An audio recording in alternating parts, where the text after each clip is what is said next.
Welcome to the Aiki Dojo Podcast. I am David Ito, Chief Instructor of the Aikido Center of Los Angeles. And with me is... Bill D'Angelo, Aikido Center of Los Angeles, 4th Dan Aikido. Good morning, Bill. Good morning, Sensei. How are you? I'm doing well. It's a nice quiet morning here. Yeah. We have a good sound background for today's recording. Yeah. Which is nice. So what should we talk about today? Well, I think we talked offline about some things that are happening, and that we thought this would be a really good opportunity to talk about honoring one's teacher / remembering one's teacher, because they're kind of the same. They're similar, but in our particular case, we have our memorial seminar. So Furuya Sensei's memorial is coming up. It will be his 16th year in American, 17 in Japanese. So we say in Japanese, the day you die, it becomes 1 year. Right. So this is 17 for Furuya Sensei. Japanese. That's by Japanese incredible. Counting. Yeah. Well, even 16, right? Like you think, man, that went by painfully fast. Right. Well, it seems to go by really fast was the last 3 years, pandemic. Yeah. To me, it feels like that was in an accelerated time warp. But this overall stretch from when Furuya Sensei passed away, and we can talk about it, but it's like, to imagine that that's 16 years. So this is my 30th year in Aikido. What year is it for you this year? 33. 33. So it's more than half for me that Furuya Sensei has been passed away, and about halfway for you in your training, which seems incredible because I have these indelible memories of Furuya Sensei, and it's hard to believe now that it's 50% of my time has been without him. Yeah, if you think about it like that, 50% of the time we have been without Furuya Sensei in which our lives. Seems kind of scary. I mean, you're a great teacher. We have a really good school. But when you think of like your first teacher, it's almost like a father. And for him to be gone, like we have to persevere every day. But when you think about it like this, when we're talking about it, 16/17 years is a very long time. Yeah, and then you get to this place where he is, in your mind, is more dead than alive. Right. Which is weird. Like when you're a kid, or when he's alive. But now that he's dead, you can't think of him as anything but dead. Yeah.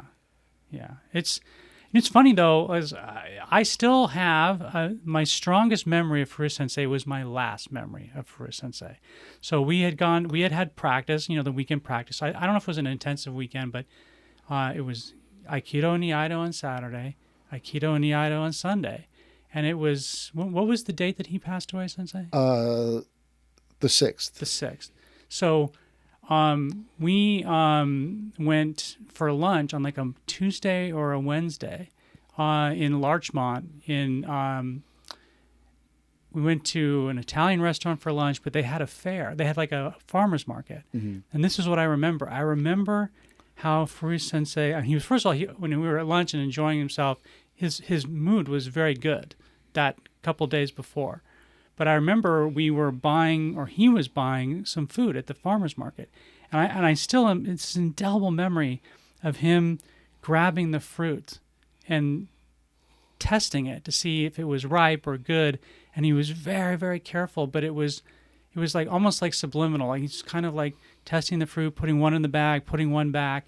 And I thought like that sensitivity for something so simple. And that's like the most, maybe because it's the last memory I have of him, but it's also the most like vivid. How much before he died was that day? I think it was a couple days. Wow. Yeah. It was like, because for some reason, in those days I used to come to class almost every day. For some reason I was there on the weekend, and then I wasn't there the night he passed away. I might have been working, and I remember getting the call. But I know that lunch that we had was 1 or 2 days before he passed away. So it was right near the end.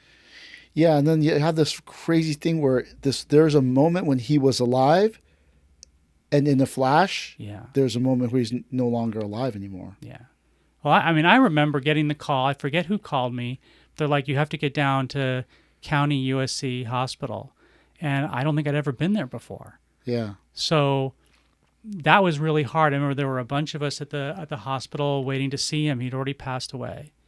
And that was, interestingly, it was my last memory of him.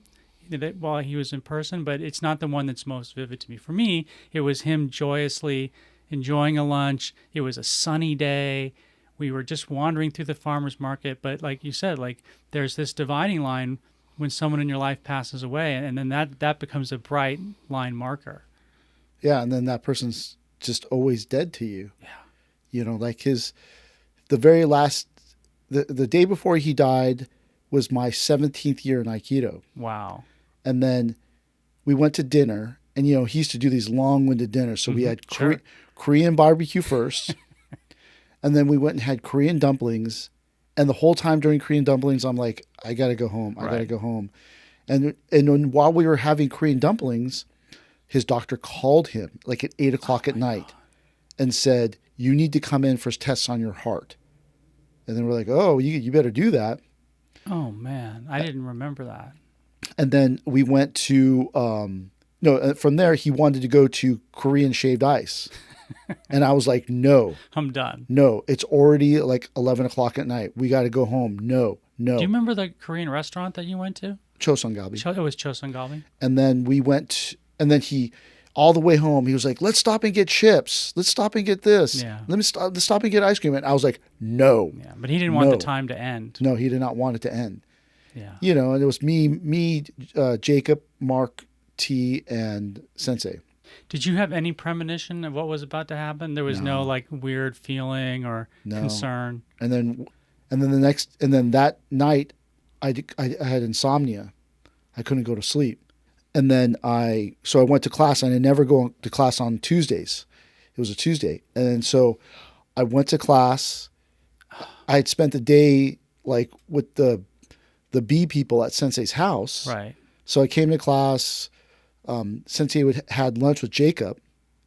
And then so that Tuesday. Okay. You know, we're taking Mark. I think Mark T's teaching the class. And then Sensei calls me over and just starts talking to me. So I sit down, and Seiza, he's sitting to my right. We're talking.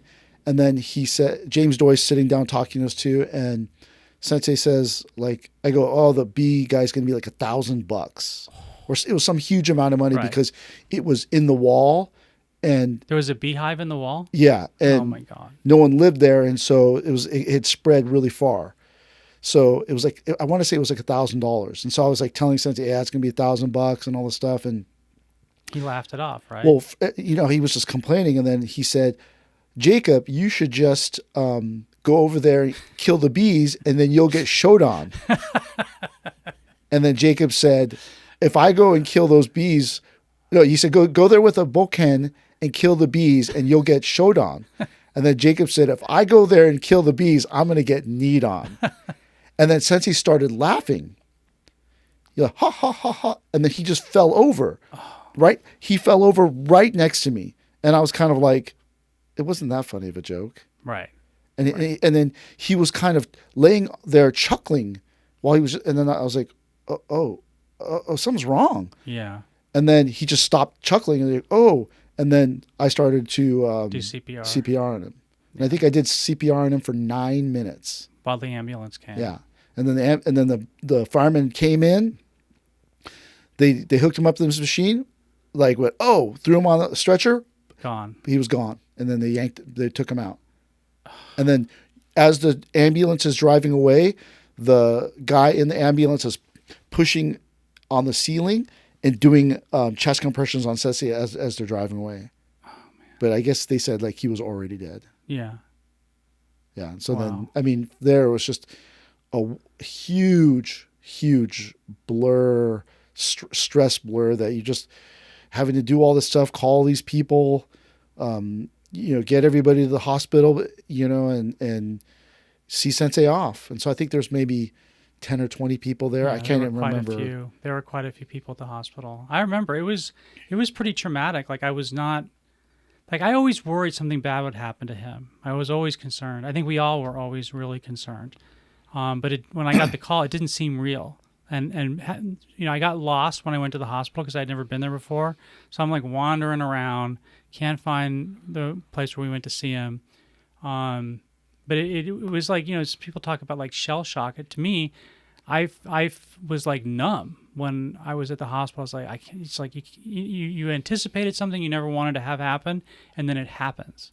Yeah. And then there you are, and you're trying to get a good memory. You're trying to see him and have a positive experience. Like, I think for all of us, we were significantly adult at that time, and so you had to be kind of mature in the way that you handled it.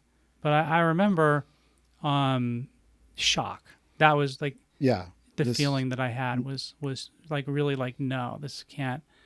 And we were in the process of also moving the dojo. So we had there was a lot of flux. It was almost like the energy of the universe was, for all of us, was in flux because we lost Furuya Sensei. We had to change the dojo space, which was difficult and a long process. And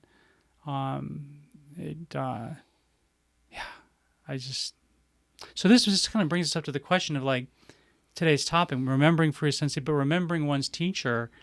What we have a tradition here which follows a cultural tradition. What is, like, as the teacher, how do you see the formality of remembering Furuya Sensei and remembering our teachers, not just Furuya Sensei, but Second Doshu and O Sensei?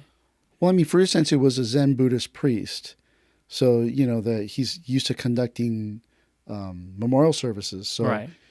This dojo always has a memorial service for O Sensei and Second Doshu. Right. And so now we always have one for Furuya Sensei as well. And well, I mean, in Japanese cultures, there's a lot about remembering. Okay. Right. Keiko is training, practice, but means remember the past. Right. Right. Onko Chishin means learn something new by remembering the past. But for those who aren't members in our dojo and maybe have not done these types of memorials, like what is the memorial like? What technically and physically goes into the memorial service and process? Can you like explain, like, for those of us who are members of our dojo, they've been to dozens of these because there's 3 a year. But what is the structure, the formal structure of a remembrance I don't really know, because we just follow Furuya Sensei's method. So for us, we bring out a Zen Buddhist priest. He reads the Heart Sutra. We set up a memorial. A Zen Buddhist priest comes out. He reads the Heart Sutra. We give incense, and then the priest says something, and then we don't odoki, which is take them to lunch, but sometimes we do. Right. So there's a process that we learned from Furuya Sensei, which in a sense we're remembering him by the way we do the remembrances. Yeah, and then Furuya Sensei does it in a very specific way. He smooths the incense burners a specific way that when I've done my research, I've not found anyone who does it that way. Interesting. Not even. I mean, they're flat, or is there circles? No, you flatten the incense burner, and to my knowledge, I'm the only one that he would allow to do that back in the day. And I just thought, oh my God, I want to do this. And then he would yell at me the whole time. Yeah. Like one time you have to dig out all the dead incense. And take it out. And then I was like, oh, where's a chopstick? So I just grabbed chopsticks out of the trash. Oh my God, he flipped out on me. And I was like, what? It's just an incense burner. No, that's the trash. It's not pure. You go, oh, sorry about that. And then you smooth this incense burner, and then you burn a piece of charcoal in the middle. Right. Which I don't know if that's Zen Buddhist or whatever, but we buy these Turkish charcoals or something like that. And then you have to light them 15 minutes before the priest gets there. And then you you have to time it to where it doesn't extinguish while he's talking. You're doing it, yeah. And then you can't do it too late, because then it doesn't light. It's not lit enough. But yeah, I mean, and we change it all the time. You're supposed to put sake or alcohol as a gift. As a gift, but you can put any gift you want. And then Furuya Sensei always did mums, so we always do mums. But even today, I don't really care what the student gets. It used to be real anal about it's got to be mums, it's got to be this. Color. Yeah. But I'm kind of like when the Suyuki Sensei from the Shinto church was alive. One time I brought him out here and I asked him, hey, is everything correct? Are the kamidanas, the spirit temple things, spirit houses on top of the tokonoma. Are they correct? Is this correct? Is that correct? And he just like looked around. I go, what about this? What about that? He just kept looking around. I go, how about this? And he just said, everything is fine. Interesting. And I was like, no, but you don't understand. Is this in the right direction? Is it the right height? I want to know. Like, it's fine. And he's like, it's fine. He said, the fact that you remember is all that is important. So in the process, like when if we have like the O Sensei Memorial or Second Dosho or even Furuya Sensei, as you said, the priest comes in, reads from the heart. Is it lotus or the heart? Heart Sutra. Heart Sutra. Reads from the Heart Sutra. And then they have us go offer incense. So each student walks up one at a time, does the incense. And then at the end, usually the Kojima Sensei or whoever the Zen priest is will sometimes give like a little bit of a sermon. Yeah, like a Zen talk. Or Zen talk. Do you have any Zen talks that stand out the most for you? Not necessarily. Not necessarily. One year he gave out this little piece of paper. I remember that. But I can't remember exactly right now what it says, but it was some very poignant life rules. Right. But I mean... So it's interesting, I think of like memorials, like I think of my parents, my grandparents. In non-Japanese culture, at least like a Western American culture, we don't tend to remember the death day. In like I mean, we have a very strong family, but my sister and I, we don't have something on like June 9th when my dad passed away or when my mom passed away on February 12th. It's a memorial, but it's more of a memorial of the person's life and their influence on the students that are there to show respect. Well, but that's the Western thing. You remember their birthday. Right. Right? You remember the birthday, correct. And Japanese, formerly in Japan, maybe it's changing a lot, is that on January 1st, everybody turns a birthday. Right. one year older. 1 year older. So everyone shares the same birthday. So your birthday's not special. Right. But the day you die is special to you, and then that's why they remember that day. But if you think about it, when you remember someone's birthday, you remember the day of their birth, which celebrates the fact that nothing has happened yet in their life. Interesting. When you celebrate someone's passing, you celebrate all the things that they've accomplished. Right, their entire life. Yeah. So it's just, I think it's just a cultural thing or something like that. But that's the reason why Japanese don't really celebrate birthdays, because everybody goes all at the same time in January. Yeah, January 1st, everybody gets a year older. It's very. I think that when I think back on all the memorials, all the ones we've been to, it also helps you recognize passage of time in your own life, because you do it once a year for each teacher. And, you have O Sensei and then Second Doshu and then Furuya Sensei. But there's very much like it's a milestone of your own life, because it's something that you do.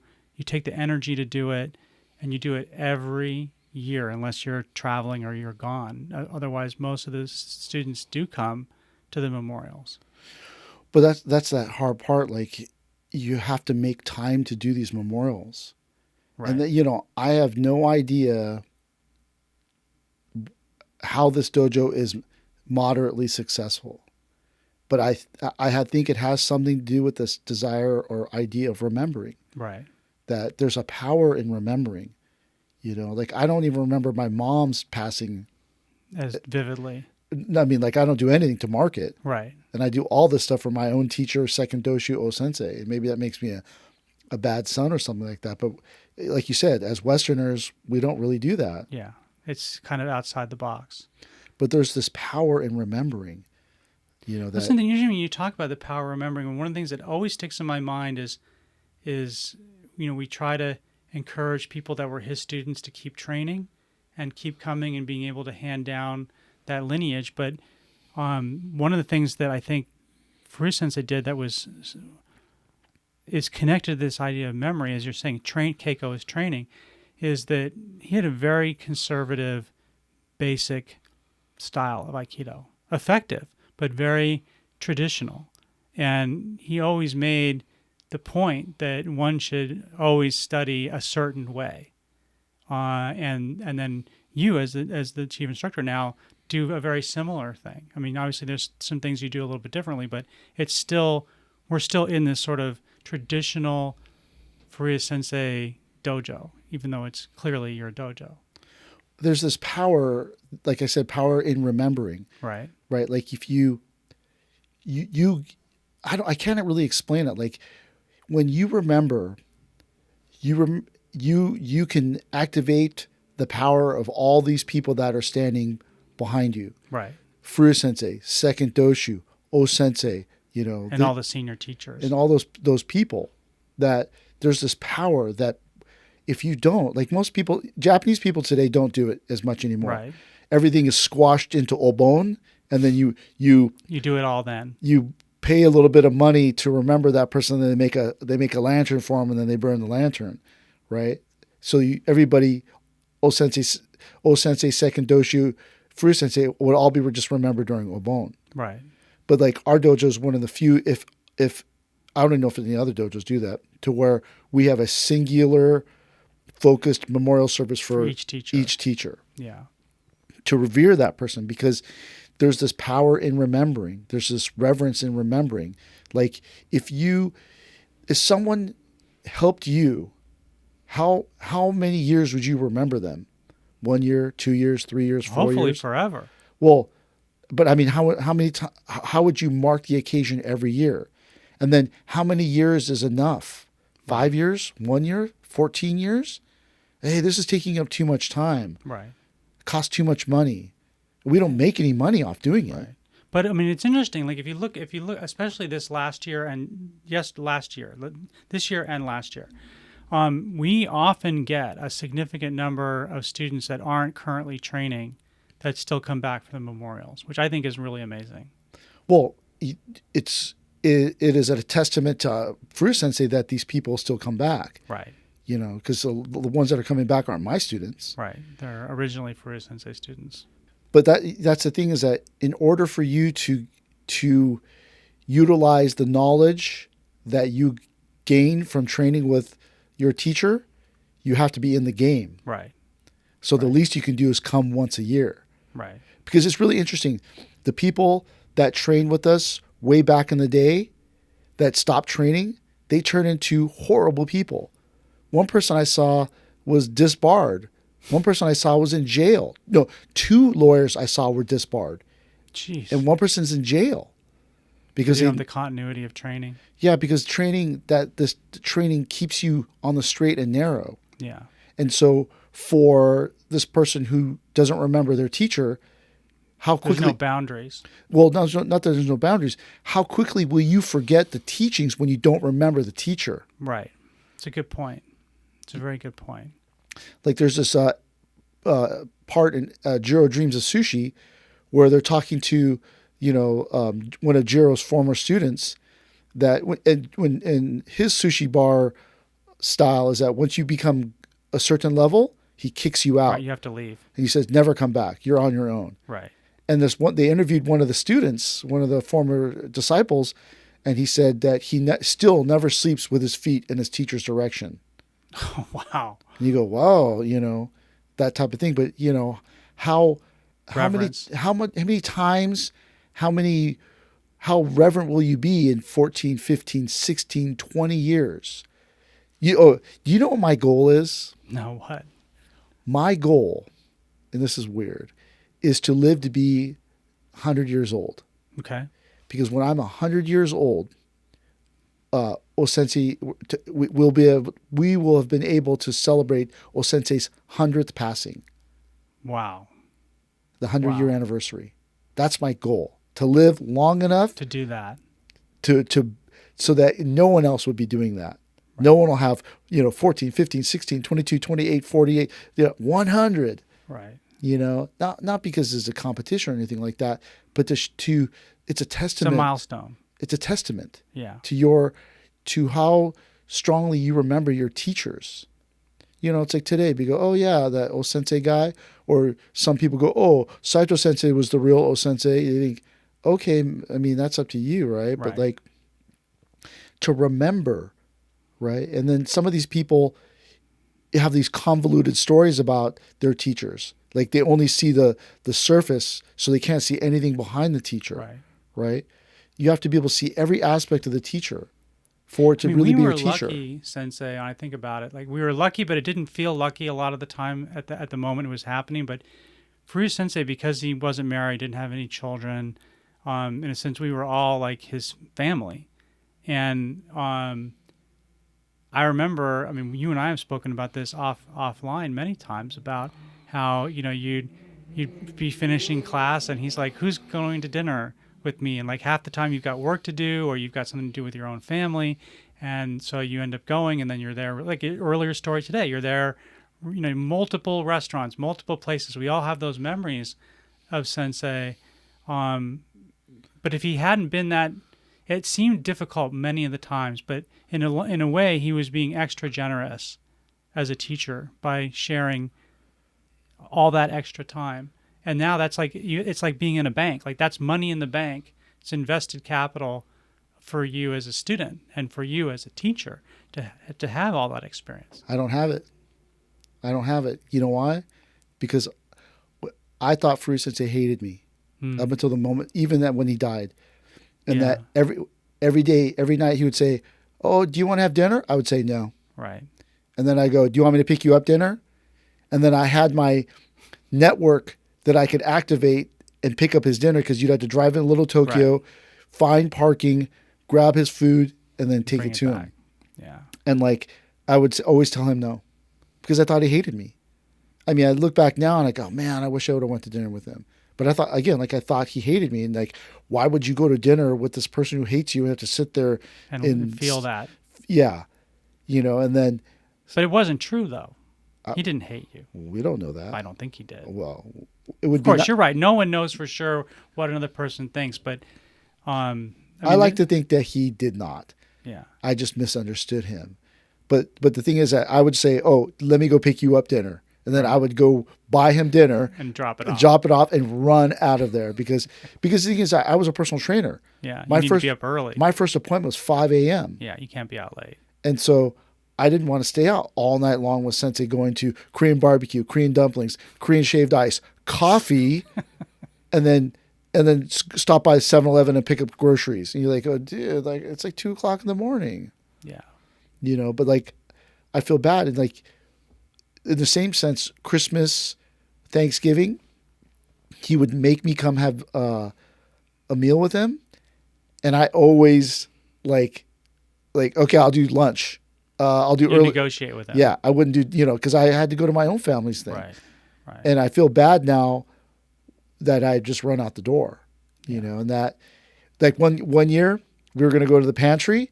And it was closed. And then Sensei called me and he goes, oh, it's closed. I go, well, it's too bad. Sorry. All right. Have a good Christmas. Bye. Oh, no. Again, because I didn't want to spend time with him because I thought he hated me. Yeah. And then I thought going to spend time with him, he was just going to yell at me the whole time. Yeah. And he yelled at all of us. Yeah. That was definitely something that he did. But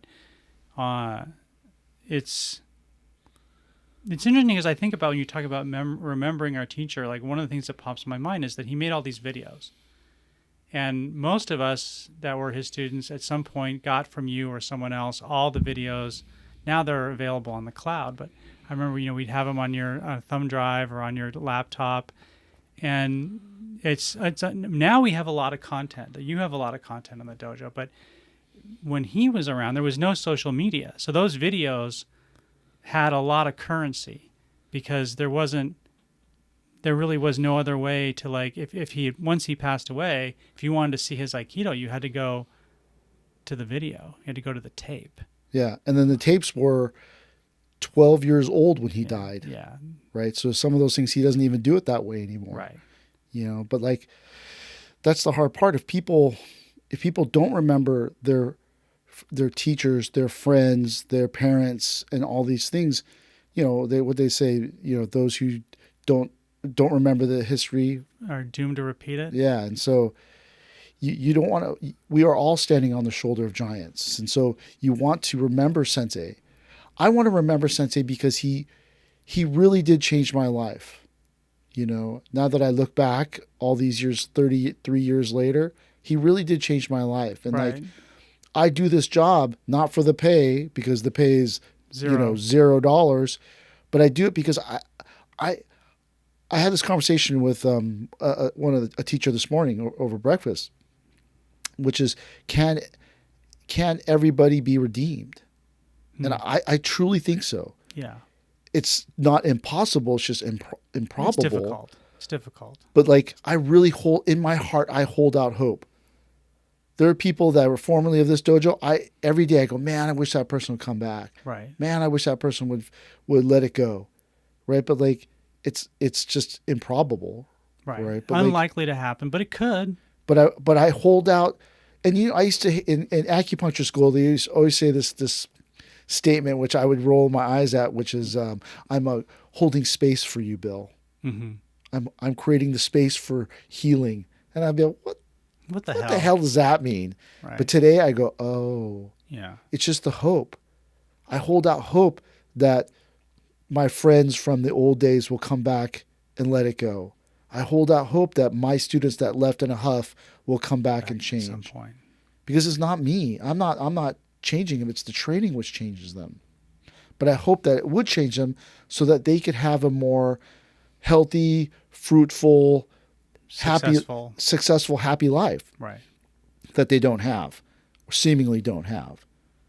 Like one student, or one former student, he said, gritting his teeth, I'm having the best life ever. And I was like, oh, that doesn't sound like it, but okay. I mean, That's what you need to tell yourself. But like, that's the thing. And so I really am holding space for you to improve. I'm trying to create the space for others to improve.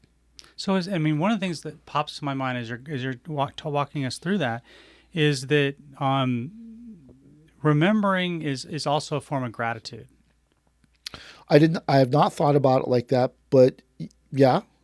Like, to me, it feels very correct. much like when you think about all the things, like, I know everyone who's been in our dojo has had ups and downs in their life, but I know that in some of the worst experiences that I had, sometimes Furuya Sensei, sometimes you have done things that other people might have been like, I don't know, that doesn't really mean anything, but for me, it like completely changed my life. And I think that, one of the things I think about when I keep training is there's no end, because you can never show enough gratitude.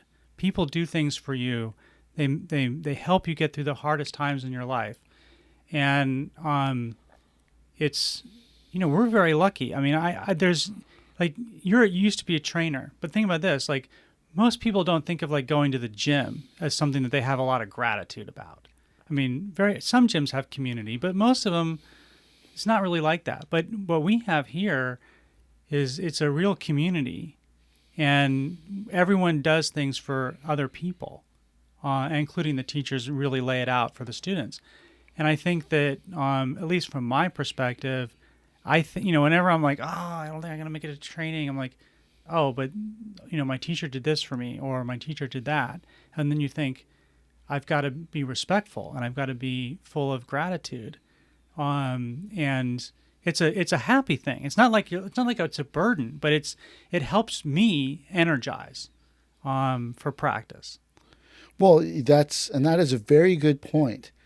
That Keiko, to remember the past, right? Stuff like that. You think if you frame it in that way, that remembering is a form of gratitude, that's where the power lies.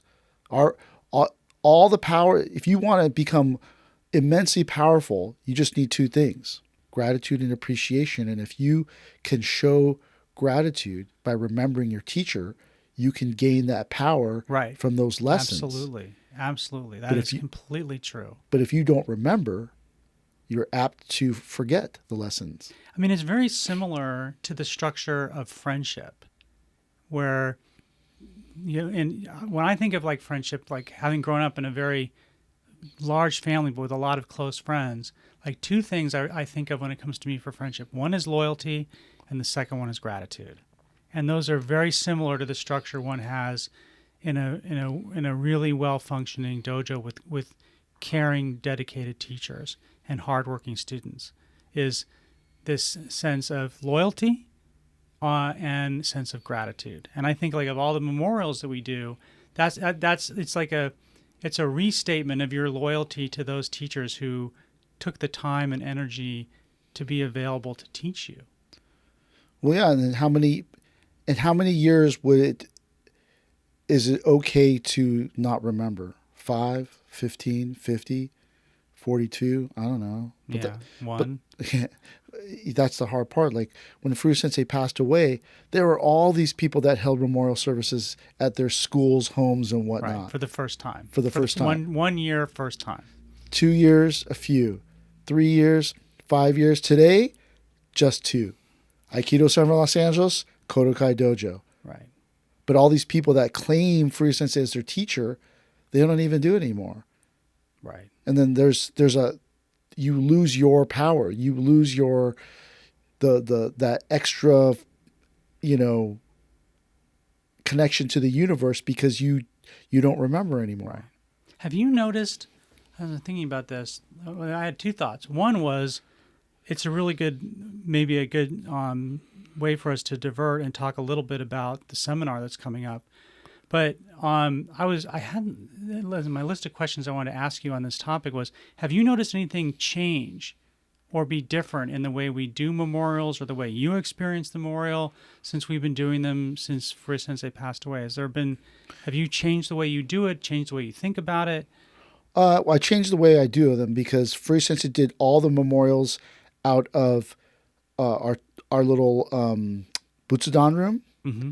But then I changed the Butsudan room to be the Furuya Sensei Memorial. So that space is his. So when we have a memorial service, we use that space for him. Right. And then second Doshu and O-Sensei are done at the Tokonoma now.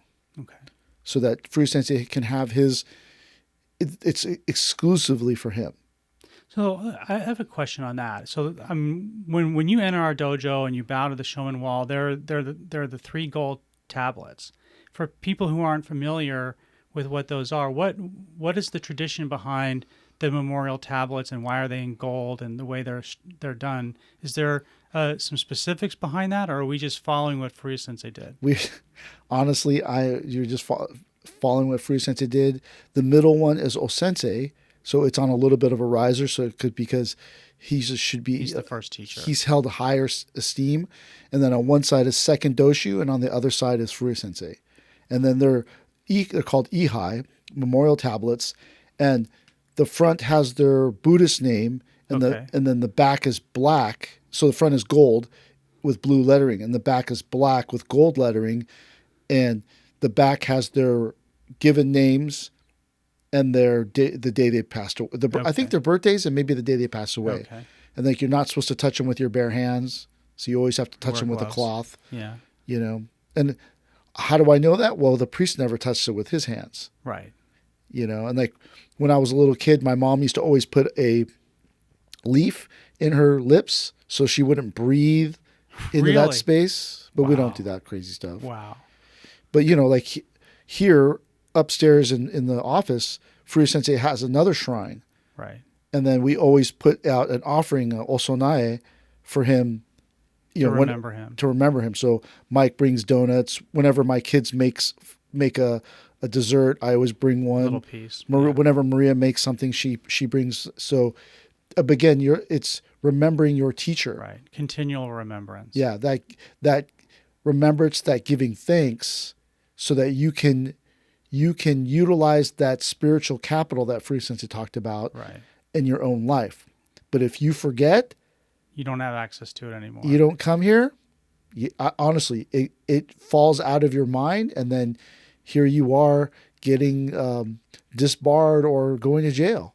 Do you think that there's, and maybe the answer to this is no, but I'm just curious, have you over the 15 years noticed any generational changes in the way people remember? So are younger people today less observant, or is that not a fair statement? Or is there anything that you notice about who is doing the remembering? For Aikido? Yeah, for Aikido. Well, for our teachers, yeah. I really think people don't care. Really? I mean, on O-Sensei's birthday and O-Sensei's passing, people are throwing up pictures, remembering O-Sensei today and all this stuff. And then you read 5 posts later and they're like, O-Sensei was a fascist. And you're like, okay. I mean, and that it's really interesting when you think about this idea of the teacher, and this you know your teacher superficially, right? So you see Right. the front of their face, but you have to see their backside to really understand who they are. No person is perfect. No person is a god or a deity, Right. right? So they're going to be eating fig Newtons, at 3:00 in the morning when they're not supposed to be. Right. They're going to be eating fried foods when they say not to be, right? Like they're human beings, right? And so human beings are Or fallible. flawed, Yeah. right? They're fallible.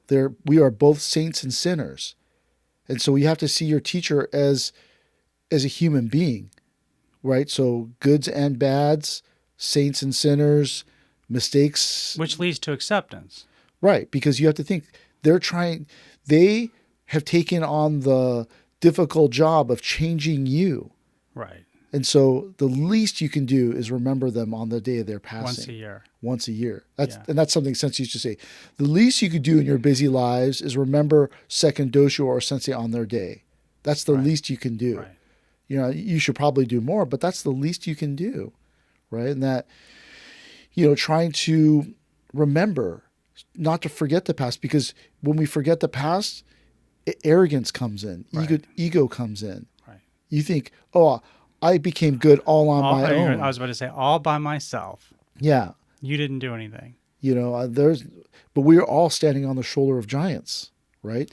Yeah, I was thinking it's that we're standing on the shoulder of giants, but then also one of the great things about Aikido versus, I don't know, some sport is that the relationship of Nage and Uke is one where the same concepts live: loyalty, gratitude, acceptance, care, not hurting your partner. These things all seem to flow from exactly what you're talking about with the high level. You have remembering your teacher, all the feelings and emotions that go into that. With that, in our school, luckily, I think the relationships with our teachers is very good. But I think it leads directly into the way we practice, too. Well, but did you know that a lot of those concepts that you're talking about are in all martial arts, in all sports? Yeah, I think that sportsmanship, for example, is very important. Yeah.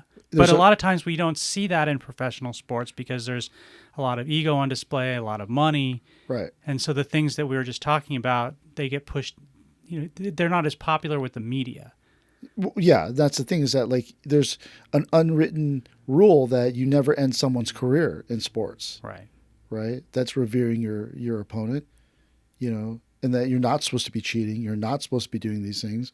And there's all these things that you might not even know, but they are all humanity based. Right. Right? And so there's this idea in Aikido that it's about humanity. You cannot have humanity with one person. Right. I cannot it's just a community. No, well, you're right. In order to gain humanity, another person has to walk in the door. Right. Right. You can sit in a cave all day long. Oh, I don't steal. I don't, covet my Neighbor's wife. neighbor's wife. I don't do all these things. And then when another person walks in the door, you're like, get out of here. Right. But like, you have to have this other person to walk into this room to create humanity, right? You need to have an opponent to beat in order to create humanity. But the thing is that Sensei took it one step further, right? And that this idea of humanity, we're trying to practice it in our martial arts movement, and on the, like it's not superficial, right? It's not hidden. We're talking about it as, hey, no, don't throw that person down that hard. Right. Don't do these things. Every dojo will not exist if they don't have people. Right. You got to have people in the dojo, right? So if you smash every person, they're not going to last. They're not going to last. And if you have a student that smashes every person, they should leave. Right. Or be changed, corrected. Yeah. Or in my case, you have to be suffer. You have to suffer, and the teacher tries to change you. Right. But the teacher tries to change you because they see value and potential in you. Right. But you don't see that. You just see that as, why the hell are you trying to change me? Right. But they're trying to change you because it's for your own good. Right. But it's hard, though. I mean, I think that's one of the hard things about doing a traditional martial art. But like, we look back and having Furuya Sensei as our teacher, second dosho as his teacher. This idea that yes, being strong is important, like to show that you have skill and you've learned what you're supposed to learn. But this idea that it seems to be very tied directly to Aikido, which is consideration for your partner and for your seniors and your juniors. Like all these relationships need to be maintained, and when they're maintained really well, then you progress at whatever your pace is, but you progress. Whereas someone who doesn't have gratitude, loyalty, consideration, empathy, and compassion, it's a harder road. Right, and then those people end up leaving. Right. But that's that thing that about remembering. You must remember your teachers because that's part of your training. Right. It's part of your training to remember O-sensei, second doshu, whoever your teacher is. Because the power in remembering is that gratefulness and that gratitude. Right? But if you don't, there's been people in your classes, I'm sure, that you're trying to teach them and they don't want to listen. Right. You're like, hello, hey, don't do that. Hey, don't. They're never going to learn. Right. But they don't learn because they don't honor the teacher, and so they don't respect the teacher because they're not listening. Right. And for whatever reason, they don't listen. They have something else going on. They're never going to learn, and they're never going to change. You must be receptive to others in order to change. Right. You can't just sit in your own cave going, yes, I don't do that. Right. You have to listen to other people and you go, oh, when you heard that person cry out, you should probably stop cranking their wrist. Right? And you go, oh, I don't know. To laugh, but I know what you mean. Or if you look at the look of abject terror on their face as you're cranking on their wrist, you should, I probably shouldn't do that. Right? Absolutely. Because by doing that, that's a lack of awareness. Right. By doing that, that's a lack of skill. And that's why, having the ability to have restraint is such a huge deal in martial arts. I can knock out all your teeth, but I just choose not to. It's interesting when you say that because I don't send you these videos that often, but every once in a while I do. But I've noticed that a popular meme on like Twitter or YouTube are catching people fighting. Yeah, that's like in the supermarket, at the Walmart, and then all of a sudden there's it's a melee, and then there's 10 people wailing on each other. And what I always think is wow, not that I'm better than any of these people, but just thinking what if you hit this person and they fall and they hit their head and they die? Whatever that emotion that went into that conflict, training helps you deal with those emotions. So you're not wailing on people at the Walmart every weekend. Well, but also though, that's the thing is, you look at it from a deeper, more sophisticated way. Those videos are really popular because every person wants to watch and think, I would do this or I would do that. And then it's like watching a train wreck. You go, oh gosh. But they don't realize that. Even I watch them and I know I probably should not even watch them. Well, if you watch them or not, they're never going to stop. It's human nature. But the other person's watching because it's about their own mortality and their own skill. Oh, I would do this or I would do that. And you look at this thing, but if you realize it, if you didn't know it and you watched the video, but at the end they told you someone died, would you still watch the video? No. Right? That's the hard part. And that, it's so easy to kill somebody. You don't really. All they have to do is hit their head and they're done. Yeah. Did I ever tell you a story about the guy, the barber next to my own barber? No.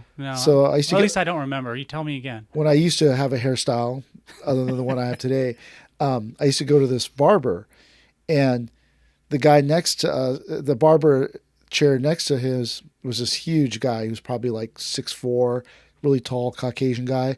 And he go, oh, you do martial arts? And then he would bust into these karate moves, katas and stuff, and you're just kind of like, hey, I'm just getting my hair cut, man. And just one day he wasn't there. When I got, so okay. And then the next time he came, he still wasn't there. And I used to get my hair cut every 2 weeks. And I go, I don't remember his name now, but where's John at? Right. He goes, oh, I didn't tell you? I was like, no. He's like, oh man, he died. Damn. And I go, what happened? He goes, he was in the supermarket, and a real small guy was slapping around his girlfriend. And so when John intervened, the guy, put up his dukes and dropped him one punch. Wow. So John fell down, hit his head.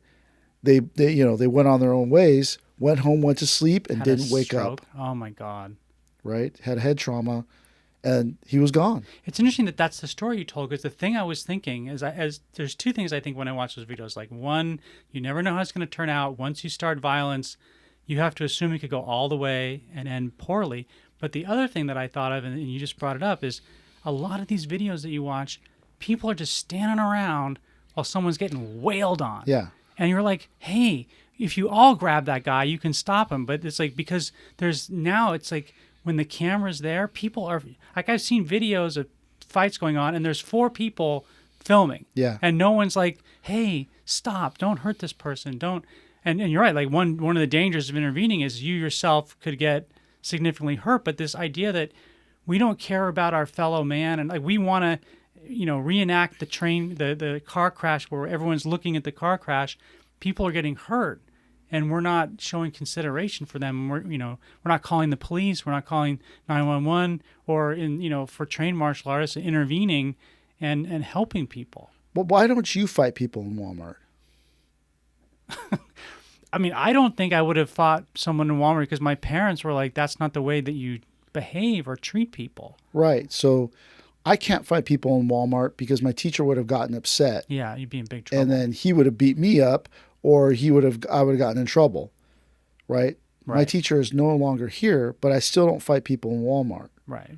But that's partially because you remember. Well, I remember, but my teacher taught me better than that. Not to do that. And so I want to remember my teacher's teaching, and so I don't do that. Right. And then I try to, in order to remember my teacher's teaching, I must remember them. Right. Right. And so when your teacher passes away, that is the final exam. Right. Because how you respond and how you act from that point on is your own business. Right. The teacher's not there to teach you anymore. So if the teacher did their job, you're able to check yourself. Yeah, you'll be able to check yourself. You'll be able to remember. You'll be able to do all these things. If their teacher did not do a good job in 5 years, 2 years, or whatever. You're in the Walmart. Yeah, you're in the Walmart fighting. And then he goes, oh, yeah, there's Sensei David fighting in Walmart over cheese. I know, it's horrible. Even the thought of it is horrible. But it's become that kind of behavior is now, people like it a lot. And people have always liked it. Yeah. Fight, you know. That's it. People have been doing that for millennia. Yeah, longer than we could probably remember. But that's this thing, right? Like, when you're taught better, when you know better, you don't do those whatever those things are. You don't steal. You don't lie. You don't cheat. Like the other day we were talking about in the other podcasts where someone sent me a book talking about how the philosophy and ethos of the samurai are all fake. Right, I remember you talking. And I was about like, that. yeah, man. He goes, isn't that going to mess you up? And I go, what? You think I think I'm a samurai? I don't. Right. I'm just a martial arts teacher trying to teach people martial arts to improve their lives. Right.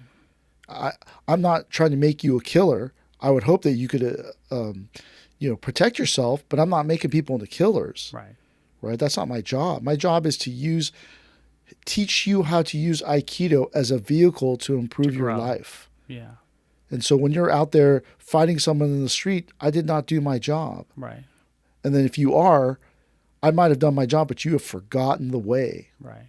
You've lost the path. Yeah, because when you realize how easy it is to kill someone, you don't want to kill anyone.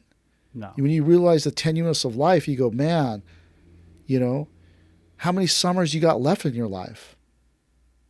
So if I've only got, 10, 15, 20, 25 summers left, do I really want to be chasing someone down in my car and then busting out their window with a tire iron because they cut me off? Right. It's ridiculous. It's just very primal, right? And then what if you did that? What if you chased this person down? They cut you off. You're zigzagging through the thing. They stop them. They pull up into the hospital. You smash out the window and you look in there and the wife is having a baby. Right. Wouldn't you feel like a fool? An idiot. You feel like a jerk. And then, the cops are arresting you, and then you're on the news. Local man, chases pregnant woman, smashes in her window, and you're just like, I know, but the person cut me off, and, we can't let other people cut us off. And then you think, why would you even do that? Right? But that's the hard part. But you're right. I mean, I think of I've accidentally shifted lanes and cut someone off and didn't mean to do it. I wasn't trying to be a jerk, but some people lose their crap. They're like, and they pull in front of you and then they slam the brakes on to try to get you to be cut off. I'm like, really? Like, but I understand the feeling, because at the moment that you're cut off, you feel wronged and violated. But as you say, like, in order to manage that feeling, you have to be trained. Right. And to be trained, you have to remember your teacher, Yeah, even when they're alive. Yeah, but that's the thing. How long has your teacher been dead? And then the whole rest of your life is the final exam. Right. You know, how quickly will you forget? How quickly will you be fighting people in the Walmart? How quickly will you be doing these bad things? I mean, I don't know if I told this in another podcast, that when Sensei died, about a year later, a bunch of students quit. And one of the students came to me and he was like, you know, Furuya Sensei was preventing me from cheating on my wife. And oh, yeah, I remember this story. But now that he's gone, there's nothing stopping me. And I just can't be here anymore. So I'm out. And you're like, whoa, dude. That's pretty heavy. Yeah. And that person was well into the middle-aged person. Yeah. And you think, but that's that thing, right? Like you're borrowing Furuya Sensei's moxie so that you won't cheat on your wife or beat up other people in the Walmart. Right. But that's why it's the final exam. And when the teacher leaves, you must be on your own 2 feet. And because you're on your own 2 feet, it's your choice. Right. Go ahead and forget Furuya Sensei. Go ahead and forget your teacher. Go ahead, forget. But then see what happens to you. It never ends well. So is this, I mean, I know you're a Chinese medicine doctor. Is there a similar structure in that discipline of remembering your teacher, having specific relationships with teachers, or did you have too many teachers? No, in the Japanese and Chinese sense, yeah. But again, Americans, they don't revere those types of things, right? You know, so if a person, they just don't have these structures, right? There's one way you could probably reduce road rage by 50%. Like that. You know what it would be? No, what? If, as a society, we came up with a way to say, you're sorry. Interesting. You hit this button. And you get a light was the I'm sorry light. Yeah, like this, sorry. Yeah. And they, but the thing is, you can't say you're sorry. Right. And the person pulls up to you and you're like, sorry. Yeah, but it's too late. No, but even when you do it, that de-escalates it a little bit. It does. It's when you cut that person off, they go off on you, and then you go off on them, and then that's where it starts. Yeah. Right. But we don't have that structure. Just like we don't really have a structure how to remember. You go, oh yeah, that Sears has been here since 1901. Tear it down. Right. You know, you don't really care anymore because it doesn't pertain to you, because it's all about what you want. Right. And the teacher, Furuya Sensei used to say, always pretend as if your teacher is watching. Yeah, I remember that. And then by doing that, it creates a conscience inside you. And then you don't act the way you want to act. Right. You know, if you don't act selfishly. Right. You're going to eat that last donut. You're going to eat that. You're going to cheat on your taxes. You're going to cheat on your spouse. You're going to, steal. You're going to road rage someone. Just act as if your teacher, is in the car. Would you be chasing that person out if Sensei was in the car? No. Not a chance. For one, Sensei would be yelling at you. Right. Screaming at you. For what you did. Driving poorly. Right. And then, but that's the hard part, right? So, the least you can do is remember your teacher on the day of in Japanese, it's their meinichi, their day of their passing. Day of their death, right. And so, death is a really weird topic in I don't know, probably every society. In all societies, I think it's difficult. It's all, because you think it's the end. Yeah. And maybe it is. Or what if it isn't? Right. Let's just as for a thought experiment, we say the end is not the end. You close your eyes for the last time, you pass through this portal, and there's a party going on. Right. Which, this is, by the way, is how I learned to accept death. Not that I want to die or anything like that, but I used to have this fear of dying. Yeah. And then I spent time meditating on it. And when I met the solution was, I said, what if what we know about death is wrong? And that when you close your eyes, you pass through this door, and everybody you've ever known is there. And they're having a party, and they're like, hey, you're here. And you go, oh man, I finally got to the party.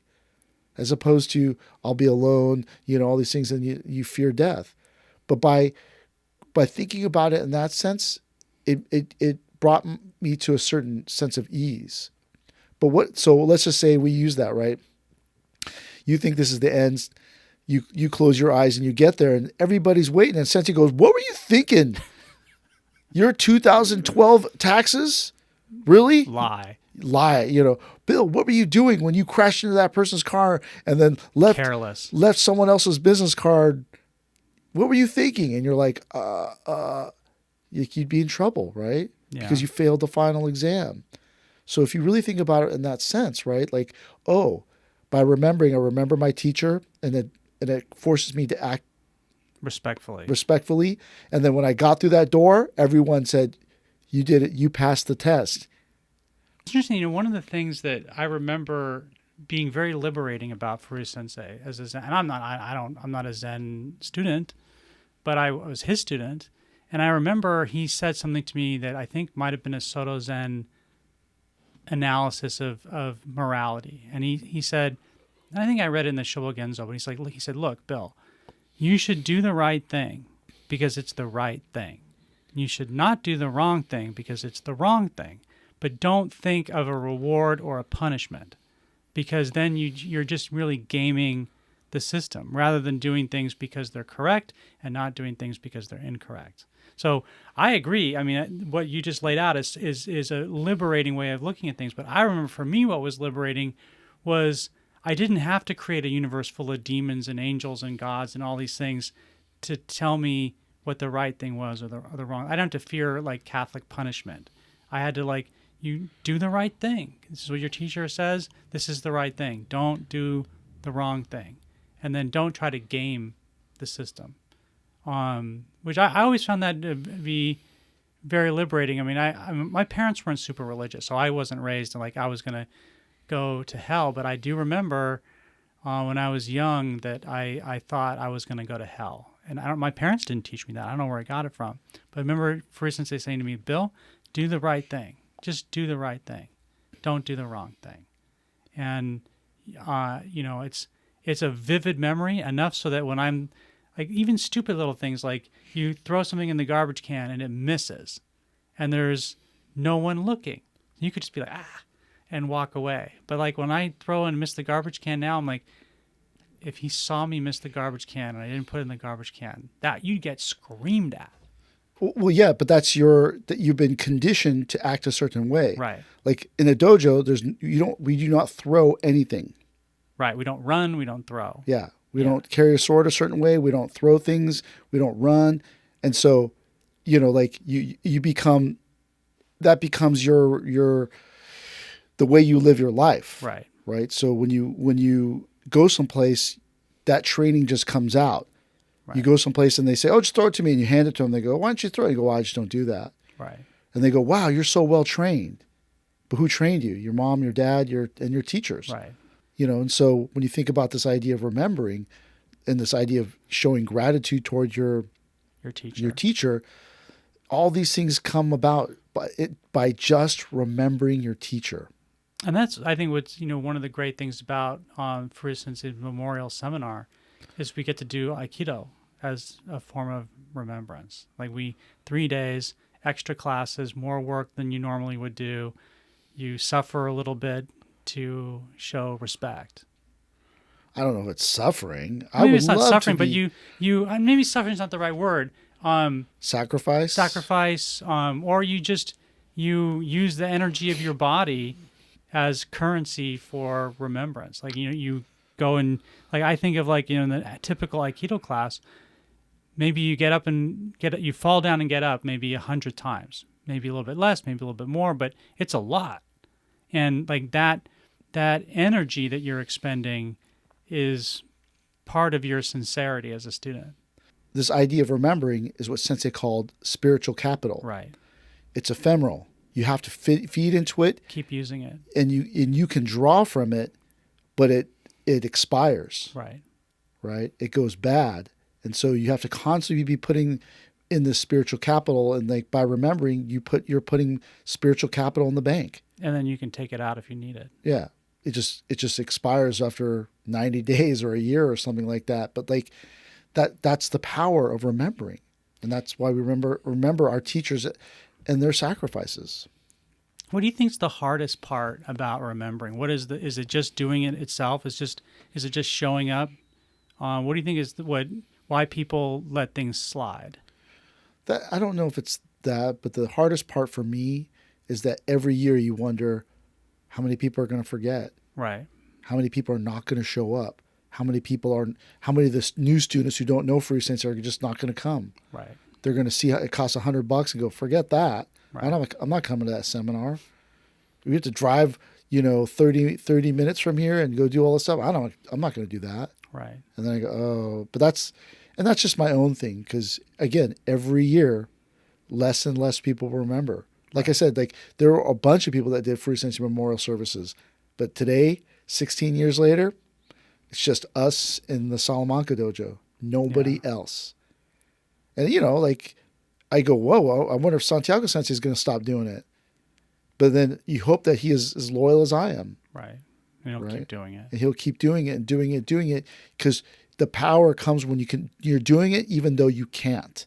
Right. And then that sacrifice creates spiritual capital. When you're going to get up off the ground during the seminar, but your back hurts, but you do it anyways. Right. That's remembrance. Spiritual capital. That is remembrance, but that is spiritual capital, right? All those things, that power of remembering creates spiritual capital. And that's why we have to remember our teachers, because those who forget the past are doomed to repeat it. So this idea, and maybe this is a good idea to end on, this idea of spiritual capital, because it's not something you can touch. I mean, it's real, but it's as you say, it's ephemeral. You have to keep feeding it. How you tend to is like a garden. The more you tend to it and take care of it, the more it blossoms and blooms. But it is an intangible. Right. Yeah. And so I don't know how to really kind of explain it, but that we should always remember our teachers. Yeah. And that there's a power in remembering them. Not just going, in your mind. That's the least you can do. But the act of remembering gives you power.